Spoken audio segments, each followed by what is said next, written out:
And surprisingly, is the very first day of a brand new episode of the Weekend Rundown Season 2. My name is Doris Chicks. I'm Adriel Morgan. This is the Weekend Rundown.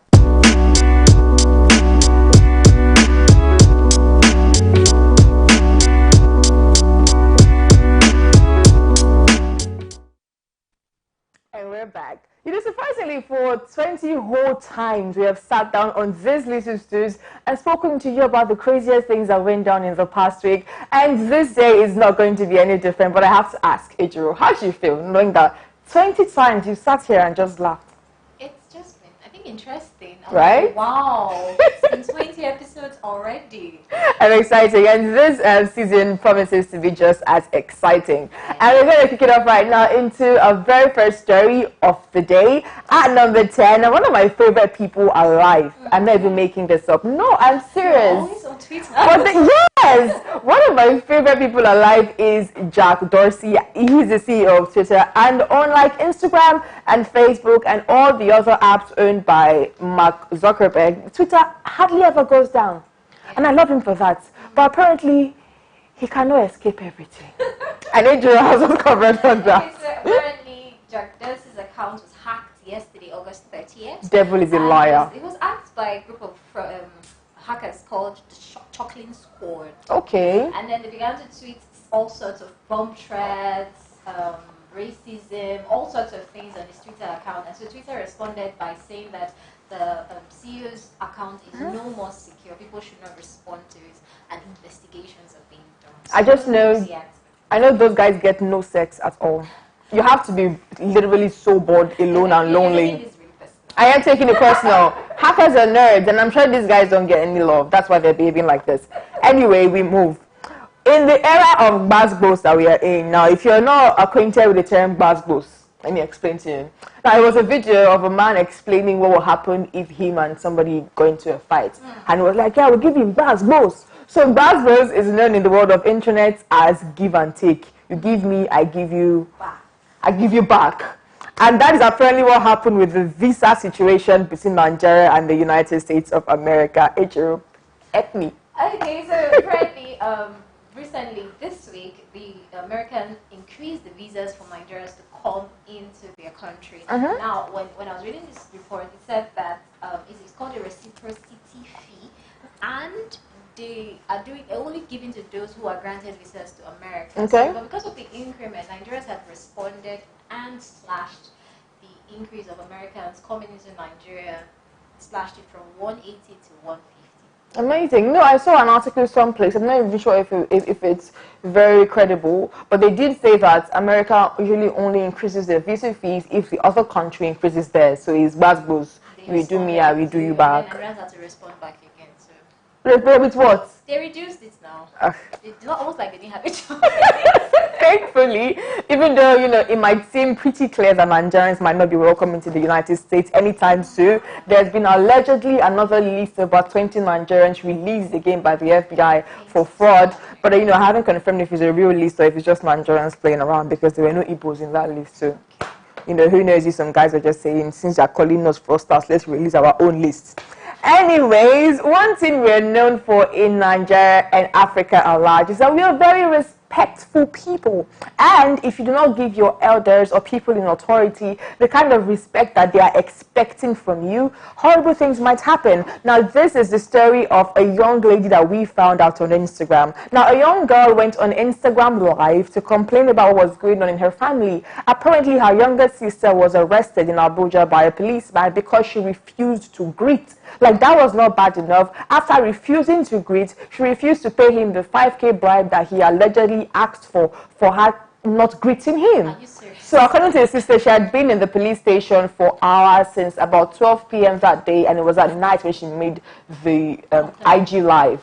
So this is what Nigerians come to, that not only are policemen, according to her, she said not only are policemen raping people, now they can arrest you for not greeting. I don't get it. Like, When last did you greet a policeman? Let's just do what we're doing here. do you always walk past policemen? You don't always walk past. I generally avoid them as a rule of thumb. I don't I don't like see them, so I don't see any reason why if I don't see you or if I'm passing, my innocent self passing, I don't have to. Girl said hi. No, girl, please.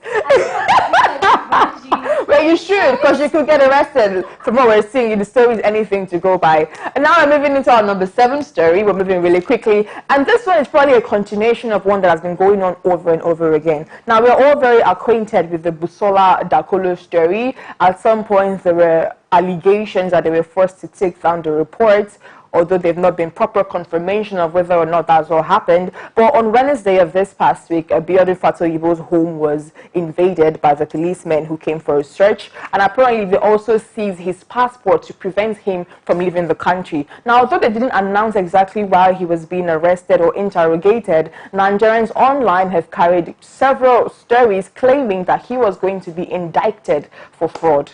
Now, these stories have not been confirmed by the authorities, and we're hoping that eventually, no matter what happens, that justice prevails. Yeah. Justice needs to prevail. Justice needs to prevail. And of course, for his family, we're hoping that, you know, they find succor and they find some sort of comfort in these trying times. Both the victims, the alleged, hopefully this thing comes to an end and we can all happily move on after justice has been served. Okay, so now moving into our number 6 story before we shut down the bottom 5. I've warned you guys about this thing. Stop meeting people online. But you refused. Stranger danger at all times. Now, Adrian will tell us what happened to a girl that refused to listen. Apparently, a girl who met a guy on Instagram finally decides to meet him face to face. Oh, Lord. And this happened on August 28th. She decided to meet him face to face, and she was robbed. By who? By the guy. I mean, her friend goes on Instagram and says that her friend has been robbed. Like, she just met the guy on Instagram, and then the friend decides to meet, and then he happened to be a thief. How did that happen? I mean, what was her? I don't know. My issue now is that I feel like this guy puts too much work into this thing. I mean, how did he get her to Behave like a normal armed robber and just rob houses. Having to build a relationship online first, gain her I trust. told her that we're going to hang out, let's go out, and then she now, new guy in her life came out. And this is why you shouldn't meet people off of the internet. We're going to go on a short break. When we come back, we'll be giving you the top 5 for this week. Stay there.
Going on for there. She has a reason. Alright, so this happened in Atlanta. Now, this lady went to Applebee's. Applebee's is a chain of restaurants in the United States, like Popeyes and Chick-fil-A and the other ones. Now, according to her, so when she got there, she told them to turn off the music by R. Kelly, that she is an activist and she will not listen to the song of a rapist. And they refused. So do you know what she did? She ate and she refused to pay. I mean, she could have left before she said. She will not leave there without her food. Several restaurants. I'm just saying, if you were a real activist and you were so against R. Kelly's music, as soon as you start playing it, you should have left. Exactly, that's my point. You can't say that you will not pay for the food you ate. She has personal reasons. She just probably was hungry. That's the personal reason, R. Kelly. No! They played the song before she started eating. No, she didn't say they played it before she started eating. No, she just said she was at Applebee's and they kept on playing rapist R. Kelly music, and she complained that she wanted the music to be turned off, and then they refused. So the manager even had the guts to call the police on her. Yes, you're a thief. They called the police for you. You're an armed robber. They told you as far as I'm concerned. Okay, so moving on to something that is not really light. This month of August has been a tough one for Nigerians, reputation-wise. We had our 18 Nigerians list released by the FBI. We're battling with the Jumia situation. And then we had the old list from April that was released, about 23 Nigerians that were going to be facing death row in Saudi Arabia. Now, a lot of us complained when we heard these things because we know that the Nigerian reputation are going to get a hit. And when our reputation get a hit, it's the innocent people that suffer, not the fraudsters. And one man has just fallen victim, and Ejiro is covering us in that story. Okay, so apparently a Nigerian economist, his name is Aaron Chukwuemeka, has come and is very sad because apparently he had an interview on Skype. And guess what happened? What happened? The moment he mentioned, the interview was going so well, but the moment he mentioned he's an African and he has a Nigerian passport, interview went Oh my the goodness. other way. Apparently, 2 seconds later, the interview responds and says that only immigration is only allowed for people from South Africa, the US, Canada, and Britain. And so this is a China country, so they were like, they couldn't take him anymore, and said it was heartbreaking because this was a huge sum that he was going to get from the job. So apparently, I believe that because of the bad PR we've been getting lately as Nigerians, people are not very receptive to receive. Really enough, it's not even a bad PR that we've been getting lately. Nigerians generally are not accepted in a lot of places. And I think people are just picking up more because of what is going on right now. So they're letting you guys know that this is what we're going through. This isn't just something that we can just sweep under the carpet. All right, so let's move into our number 3, still on the beauties of fraud and everything around it. Now, sometime in January in Benin City, Edo State, New Benin precisely, a pastor decided to advertise his holy water.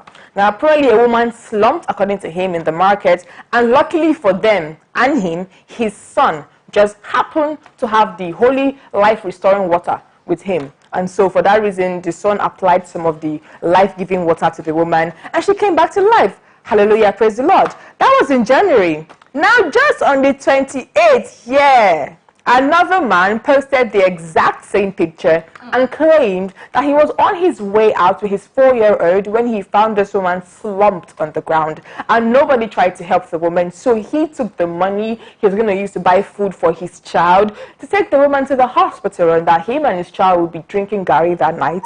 But he's happy that no matter what, he's going to feel good about himself. So the other good Nigerians started donating money for this man.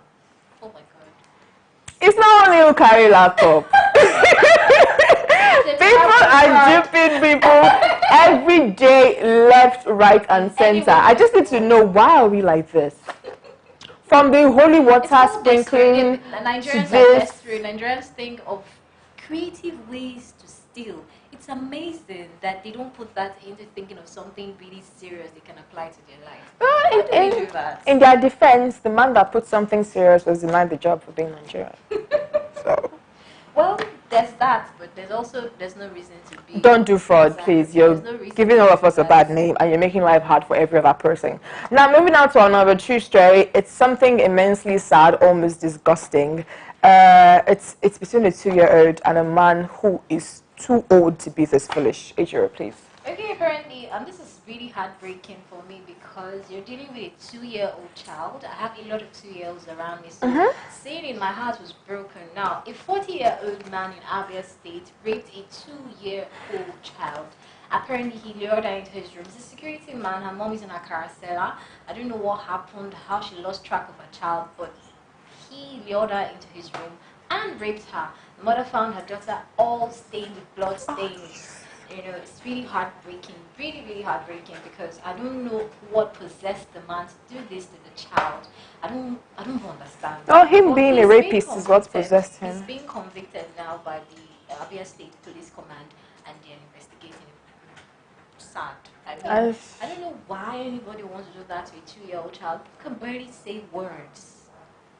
I mean, they're still learning how to see. I feel like for rape, the pleasure is in the pain that the victim has, because there's no other logical explanation. You can't possibly be enjoying the sexual intercourse from a person that is not interested. So it's probably a thing of power or pain. Anyways, we're down to our number 1 story, and of course this is where we draw the curtain, and this is something that's actually quite shameful, and I hope something is being done about it. Now, a few days ago, we brought the story that a HIV-positive 75-year-old chief raped a 14-year-old girl in the hospital in Port Harcourt. Now, apparently an activist that was in Delta State got wind of the news and traveled down to Port Harcourt to help. He got a lawyer and he got the 75-year-old man arrested along with the wife of the medical director of the hospital. Now, the wife of the medical director was arrested because she told the victim to not tell anyone what happened in the hospital, so she was arrested as an accomplice. Now, after he had handed over the case to the police, he left, only for him to be reached out and find out that the lawyer he left them with took sides with the rapists and paid the girl's family 370,000 naira to sweep the case under the carpet. It wasn't just a random, don't tell anybody. There was a document filed, the alleged rapist signed, the guardians of the girl also signed, claiming that he was going to cover her medical bills from now until her final checkup with the sum of 370,000 naira, and then they were going to drop the charges. To help anybody's trauma, that's not able to, if she decides to take therapy, that's not going to solve her problems. Like, it's crazy. What is why you would pay someone to shut up, and then the family that accepted the money. Poverty is a tool. Poverty is always a tool. And what is even crazier about the thing is that the lawyer that joined the alleged rapist was provided by the activists that came from Delta State. Like, this is the man they gave you and said, this man is going to take care of you. He's going to make sure that this person that has come to hurt you is not going to get away with it. Yeah. But that was the person that made sure that your case was swept under the carpet. Like, nothing actually happened. These things need to stop happening. I mean, we just talked about a 2-year-old who was raped by a 40-year-old man. Now, this one is HIV positive, has given the girl HIV. So nobody's even talking about the HIV part. I don't think she'll get HIV. Actually, if you get exposed to the virus and you go to the hospital as quickly as possible, they're going to give you vaccines and nothing's going to happen to you. And then it happened in the hospital. So I'm hoping that they took care of that while they were telling her to not say anything about it. We are choosing not to mention the name of the hospital, and hopefully this will be fixed and justice will be provided. Apparently, the activist was the one that came up with the story. He had the picture of the agreement. He had the picture of the man in jail. He had a picture of the man out of jail. He said he posted the man's phone number and was able to harass him as much as possible. I don't know. Yeah, I guess he had to resort to something. And this is where we draw the curtain on the weekend rundown for this week. Thank you guys so much for joining us. And it's a brand new season. Hopefully we get to have more fun and introduce some brand new aspects of the show to make sure we keep it exciting. My name is Joyce Chooks. And I'm Adriel Mogede. Thank you for joining us. Have yourself a lovely weekend. Goodbye. Stay connected to TSL Nigeria and get updates on the go all day, every day. Subscribe to our YouTube channel on TSL Nigeria Space TV and join our online family.